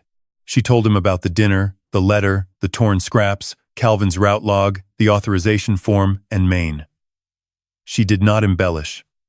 She did not collapse. She laid the story down piece by piece, the way Audrey had laid documents on the desk in Harbor Wren. Thomas listened with a pen in his hand but barely wrote until she finished. Then he asked 3 questions. "Have either of you signed any power of attorney naming Grant?" "No," I said. "Any listing agreement with a realtor?" "No." "Any written permission for him to speak to banks, escrow companies, or potential buyers on your behalf?" Naomi looked at me. Not that we understood as that. Thomas took the authorization form from Patty's folder and read it carefully. "This one is unsigned?" "Yes." "Good." He set it down. "Then the situation is not yet as bad as it might have been. But we should assume your son has already spoken to people as though he had authority, or is preparing to." Naomi sat straighter. "What can we do?" Thomas began writing. "First, you do not sign anything Grant brings you. Second, I send letters today to any realtor or buyer you can identify, stating that neither of you has authorized your son to represent you in any real estate transaction. Third, we prepare revocation language for any informal authorization he may claim. Fourth, you both update your emergency contacts and financial access records. Fifth, if he continues to interfere, we seek court confirmation of your capacity and right to manage your own affairs." I felt something in my chest loosen slightly. Not because the pain was gone, because structure had arrived. Grief makes a house tilt. Law, when used correctly, can sometimes brace one wall long enough for people to stand. Naomi looked down at her hands. I don't want to destroy my children. Thomas's voice softened, but did not weaken. Mrs. Whitcomb, protecting yourself is not destroying them. She looked at him. If they lose control, they will call it betrayal. They may, he said. But people who benefit from your confusion rarely celebrate your clarity. Naomi absorbed that quietly. Then she said, send the letters. Saturday came with low clouds and a steady, cold rain. Grant arrived at 3 exactly, which meant he had been sitting somewhere nearby waiting for the minute to prove he was controlled. Elaine came 5 minutes later. Alone. Martin did not come, and I was grateful for that. Grant stepped into the hallway and immediately looked toward the dining table. No documents were spread there this time. No roast, no pie, no plates arranged to soften what needed saying. Only a teapot, 4 cups, Naomi's sealed folder, and a silence no one could mistake for hospitality. Elaine removed her gloves slowly. Her face looked pale and tired, and for one brief moment I wondered whether she truly had been worried. Then her eyes dropped to the folder. What is that? She asked. Naomi did not answer. Grant took off his coat and hung it with a sharp motion. I hope you both realize how serious this is, he began. Leaving town without telling anyone, ignoring calls, making cryptic comments. This is exactly why Elaine and I have concerns. Naomi looked at him from across the table. Sit down, Grant. He blinked. She had not raised her voice, but there was something in it that removed his chosen ground from under him. He sat. Elaine sattu. I remained standing near the counter for a moment, then took the chair beside Naomi. This was her conversation. I would not take it from her. Naomi opened the folder and placed the torn envelope scraps on the table in their clear sleeves. Grant's eyes went to them immediately. There it was. Not fear exactly. Recognition. It passed quickly, but I saw it. So did Naomi. Where is the letter from Merritt and Snow? She asked. Grant leaned back. What letter? Naomi placed Calvin's statement beside the scraps. The certified letter addressed to Naomi Vale Whitcomb. From Harbor Wren, Maine. Signed for by you at 4:12 p.m. last Friday. Elaine turned toward Grant. You signed for a letter? Grant shot her a glance. Mom, this is ridiculous. I sign for things all the time when I'm here. You are not here all the time, Naomi said. He forced a laugh. I was trying to spare you stress. You've been emotional about selling the house, and I saw some estate nonsense from Maine. I figured it was better to look into it first before upsetting you. Naomi's hands rested on the table. Elias is dead. Grant did not react the way a decent person would. He did not ask when. He did not ask how. He did not say he was sorry. He simply looked annoyed that the fact had entered the room before he could control its usefulness. Elaine, to her credit, whispered, Mom. But even her sorrow did not last long enough. Naomi continued. He died 3 months ago. He tried to find me before he passed. He left me a letter. Grant looked away. Naomi's voice remained steady. Did you read it? No. Did you destroy it? I threw away an envelope, Grant snapped. I didn't know what was inside. That is not what you said a minute ago, I said. His eyes cut to me. I said I saw estate nonsense. That doesn't mean I opened anything. You saw enough to hide it, Naomi said. Grant stood abruptly. This is insane. Some dead relative crawls out of the past. And suddenly I'm the villain because I didn't want my elderly mother distressed by legal confusion? The words hung in the kitchen. Some dead relative. Naomi went very still. I had seen Grant wound her before through carelessness, but this was different. He had taken a man she had lost twice and reduced him to an inconvenience. Elaine touched her necklace, turning the small pendant between her fingers. So, she asked carefully, what did he leave you? The kitchen went silent. I looked at my daughter and felt something inside me give way. Not loudly. Not dramatically. Just a small final break. Naomi looked at Elaine for a long time. No one moved. Rain ticked against the window over the sink. You did not ask his name, Naomi said. Elaine's face colored. You did not ask whether he suffered. You did not ask whether he looked for me. You did not ask what it felt like to know my brother was alive all those years and died before I could hold his hand. Mom, I didn't mean. You asked how much. Elaine looked down. Grant exhaled sharply. We are talking about practical realities. If there are assets, they affect planning. Naomi turned to him. No, they affect your planning. His jaw tightened, and there it was, clear as writing on a clean page. Naomi did not shout. She did not cry.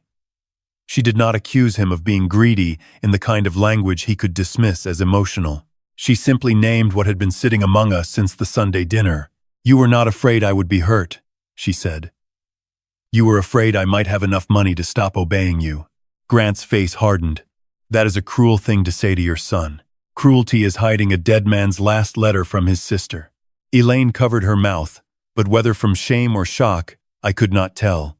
I opened the folder and removed the authorization form Grant had left days earlier. You told us this was just to get numbers. Grant's eyes flicked toward it. It was. Thomas Bellwether disagrees, Naomi said. Grant froze. There are names that change the temperature of a room. A lawyer's name, spoken calmly, is one of them. Naomi continued. He is sending written notice to any realtor or buyer you have contacted. You do not represent us. You do not speak for us. You do not handle our home, our money, or our future. Grant stared at her as though she had slapped him. Elaine whispered, You got a lawyer? Naomi looked at her daughter. I got tired of being explained by other people. For once, Grant seemed unable to find the right voice. Not concerned son. Not injured caretaker. Not practical planner. His real voice came through instead. If you shut me out, don't expect me to clean up the mess when this house starts falling apart. Naomi nodded slowly. There it is. What? The love with conditions. He grabbed his coat from the hook. You're making a mistake. No, Naomi said. I made a mistake 40 years ago when I believed silence meant Elias had chosen to leave me. I will not make the same mistake now because my own son is the one holding the paper. Grant opened his mouth, then closed it. Elaine began to cry, quietly, but Naomi did not move toward her. That may have been the hardest thing my wife did that day. Not confronting Grant, not saying the name Elias aloud, not placing the evidence on the table. It was letting Elaine cry without rushing to comfort the child who had forgotten how to comfort her. Grant left first, slamming the door hard enough to shake the old glass in the frame. Elaine lingered a moment, as if waiting for Naomi to soften the ending. Mom, she said. We were only trying to help. Naomi looked tired then, older than she had looked even in Maine. No, Elaine, she said. You were trying to decide what kind of life would be convenient for everyone. After I stopped resisting. Elaine's mouth trembled. Then she left too. The rain kept falling after their cars pulled away. I expected Naomi to sit down, maybe finally cry, maybe ask whether she had gone too far. Instead, she walked to the sink and poured the untouched tea down the drain. Then she took the authorization form, folded it once, and placed it back in the folder with the other papers. Call Thomas, she said. What do you want to tell him? Naomi looked around the kitchen. The old cabinets, the worn table, the window over the sink, the house Grant had called too much and too old and too difficult. Tell him to send everything. By Monday morning, the letters went out.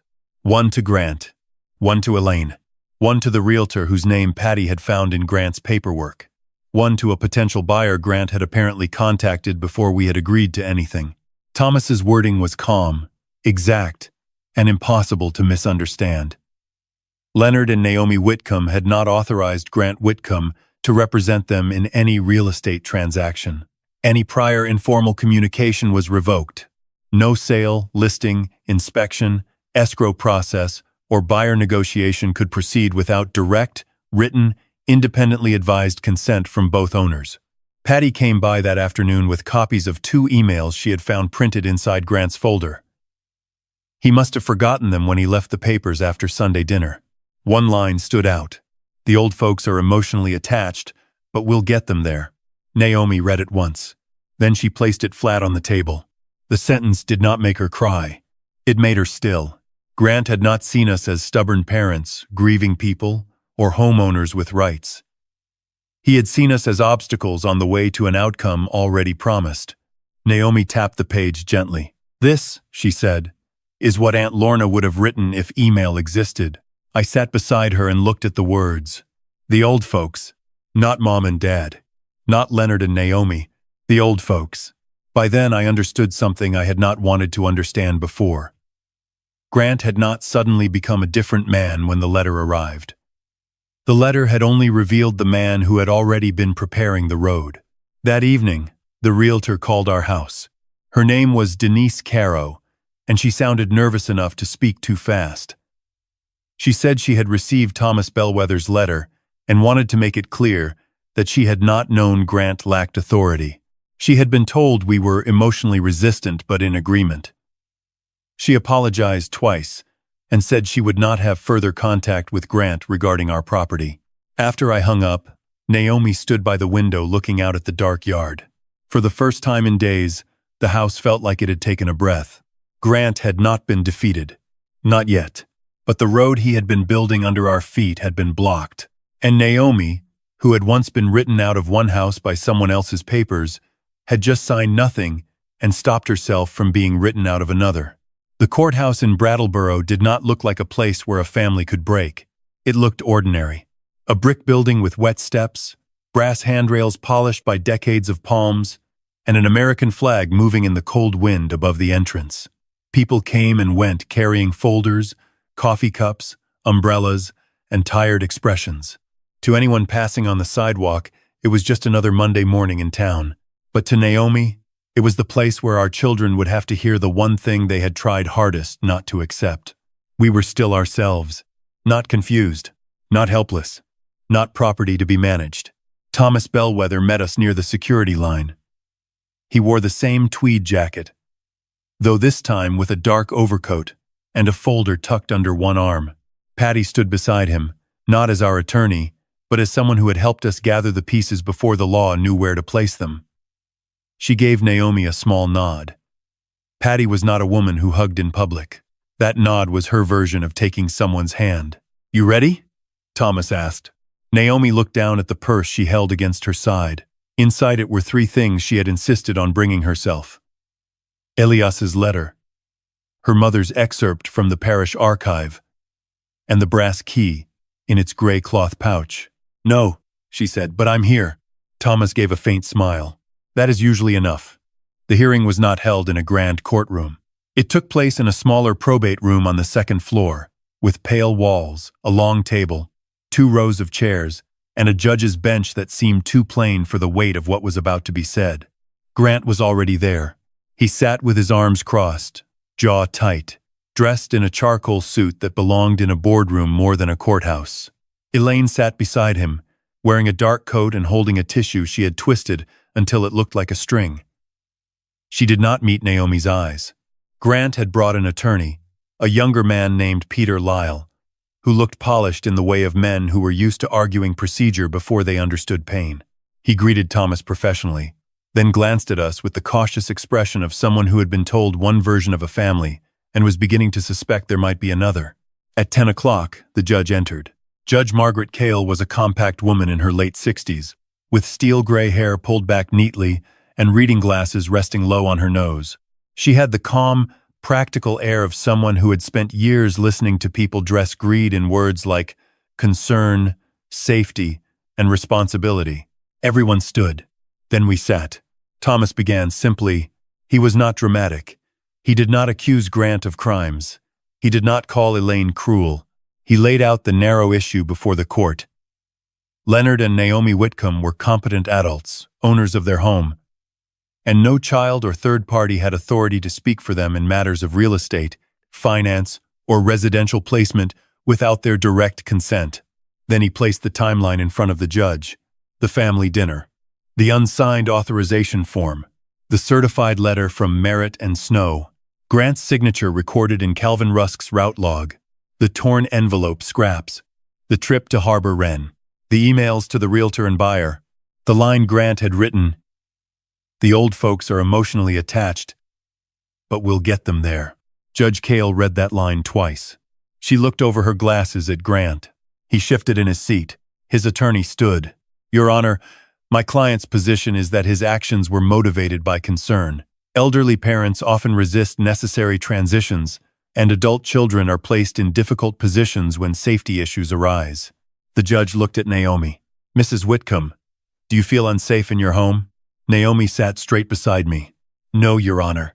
Do you understand the nature of the property you own with your husband? Yes. Do you understand that signing an authorization form could allow another person to communicate on your behalf? I understand that now. The judge paused. And before? Naomi glanced once at Grant. Before, I was being told not to worry about the language. Grant's attorney cleared his throat. Thomas did not interrupt. He did not need to. Judge Cale asked me similar questions. About the house, about bills, about our taxes, about whether we cooked, drove, handled medication, understood our accounts. They were not insulting questions, though 10 years earlier I might have taken them that way. That morning, they felt like boards being laid across a muddy road so we could walk through without sinking. Then Thomas called attention to the written statements. Calvin Rusk's affidavit confirmed the delivery of the certified letter and Grant's signature at 4:12 p.m. Patricia Lowell's statement explained the broad language in the authorization form and the risk of apparent authority.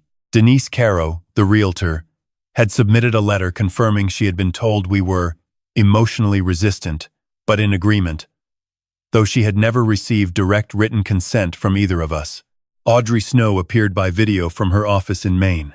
Her face filled a monitor set near the judge's bench, the harbor window behind her softened by morning fog. She confirmed Elias Vale's estate, the attempts to reach Naomi, the certified letter, and the existence of records suggesting Naomi had been misrepresented in older family property documents. She was careful as always. She did not say fraud where the court had not asked her to. She did not promise a house could be returned. She simply confirmed that Naomi had a legitimate probate interest in Maine, that Elias had specifically intended to contact her, and that the letter Grant intercepted had contained material information addressed to Naomi alone. Finally, Sister Maribel's affidavit was entered. The judge read the parish note silently. Naomi left for Vermont before estate papers settled. Elias asking for her address.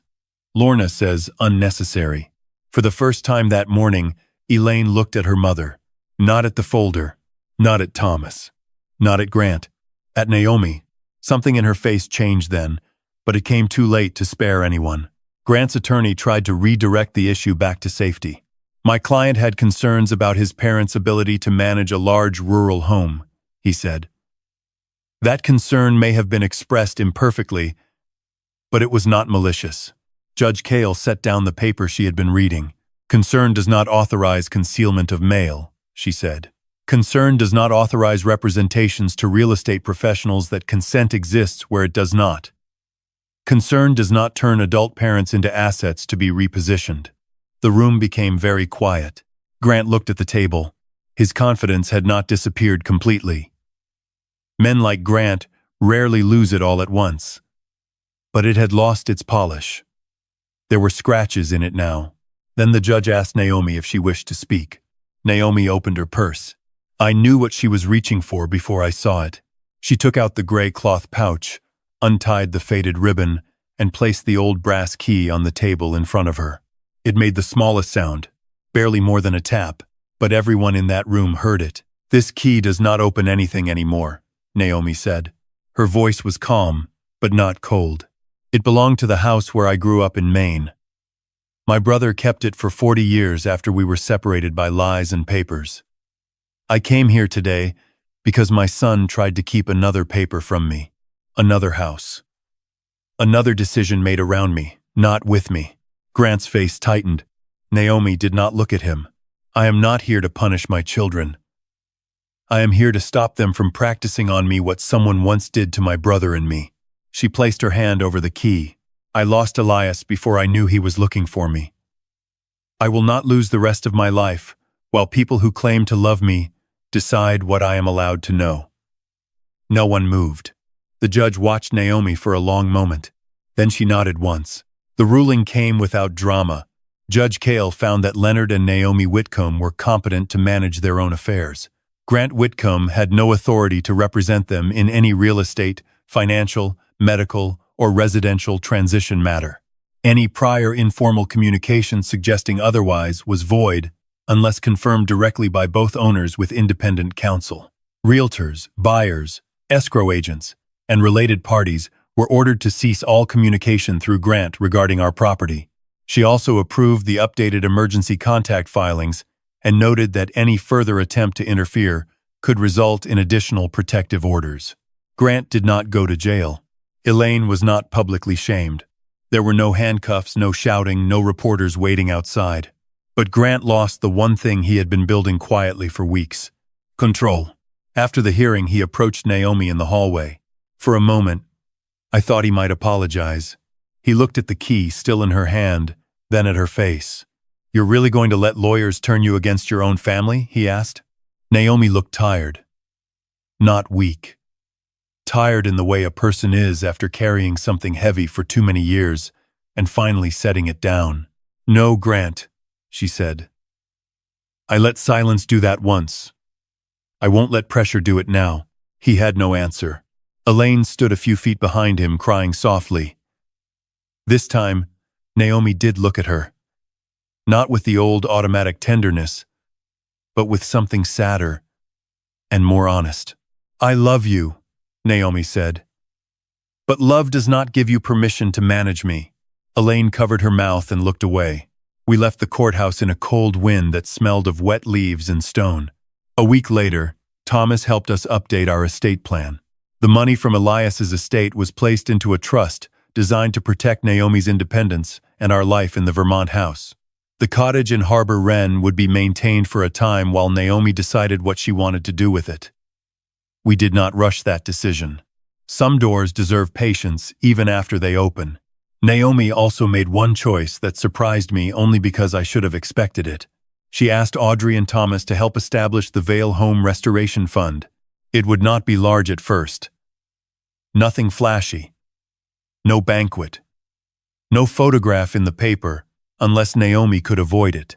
The fund would help older homeowners in Brattleboro and Harbor Wren pay for basic repairs, document reviews, and legal consultations when they were being pressured to leave homes they still had the right to keep. "Not everyone needs a lawsuit," Naomi said when Thomas asked what purpose statement she wanted. "Sometimes they just need someone to read the paper before they sign." That became the line. Grant stopped calling for a while. Elaine sent one letter. Handwritten, careful, apologizing mostly for her question about money. Naomi read it twice and placed it in a drawer. She did not answer right away. Forgiveness, she said, was not the same as reopening a door before the lock had been changed. Audrey sent copies of corrected historical notes to the Harbor Wren Historical Society. Naomi Vale was entered into the local family record, not as the sister who abandoned Elias, but as a co-heir whose story had been distorted by family interference. It did not change the past, but it changed the record. That mattered. In late spring, when the apple trees behind our Vermont house began to bloom, Naomi hung Elias's photograph in our kitchen. She placed it beside a picture of her parents and our wedding photo from the year our hair was dark and our future still looked simple. The brass key stayed on the windowsill above the sink. Sometimes, when the evening light came through the glass, it caught the worn edge of the key and made it glow.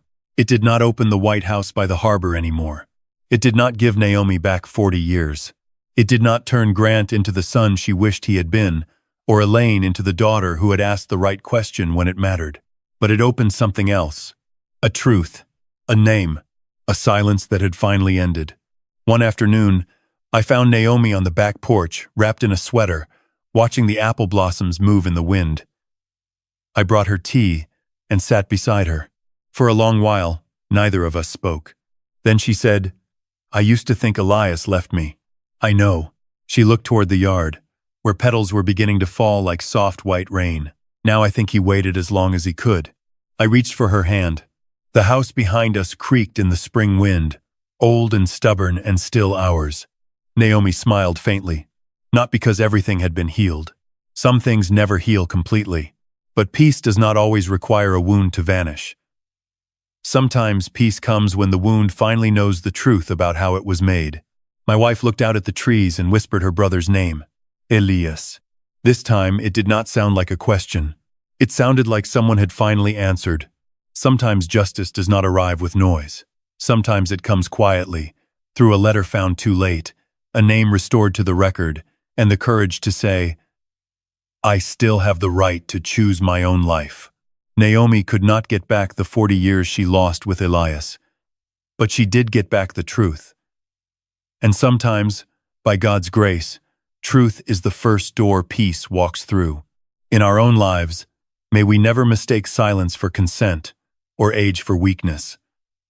And may we remember that love should protect a person's dignity, not take control of it. If this story touched something in your heart, share your thoughts in the comments.